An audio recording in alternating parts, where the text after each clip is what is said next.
শিবির জনপ্রিয়তা হারানোর ভয়ে কমিটি প্রকাশ করে না। যেখানে তাদের জনবল আছে তারা শুধু সেখানেই ছাত্র রাজনীতি চায়, এমন মন্তব্য করলেন ছাত্রদল সাধারণ সম্পাদক নাসির উদ্দিন নাসির। বলেন, শিবির কমিটি প্রকাশ করে না, তারা গুপ্তভাবে রাজনীতি করতে চায়।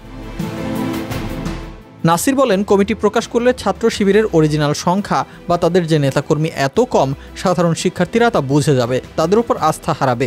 এজন্য তারা কমিটি প্রকাশ করে না। তারা মনে করে এত কম সংখ্যক নেতাকর্মী দেখলে সংগঠনের উপর প্রভাব পড়বে। শিবির সাধারণ শিক্ষার্থীদের বিভ্রান্ত করছে উল্লেখ করে নাসির বলেন, বাংলাদেশের প্রতিটি ক্যাম্পাসে প্রকাশ্যে গণতান্ত্রিক রাজনীতি থাকা উচিত। শিক্ষার্থীরা চাইলে রাজনীতি করবে, শিক্ষার্থীরা না চাইলে রাজনীতি করবে না। এটি শিক্ষার্থীদের স্বাধীনতা।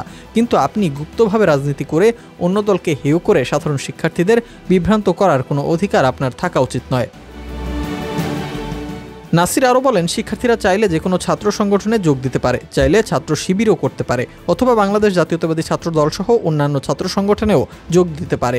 কিন্তু যেখানে আপনার অবস্থান দুর্বল সেখানে ছাত্র রাজনীতি বন্ধ করতে চাইবেন, আর যেখানে অবস্থান মোটামুটি শক্তিশালী সেখানে প্রকাশ্যে রাজনীতি করবেন, এগুলো দ্বিচারিতা।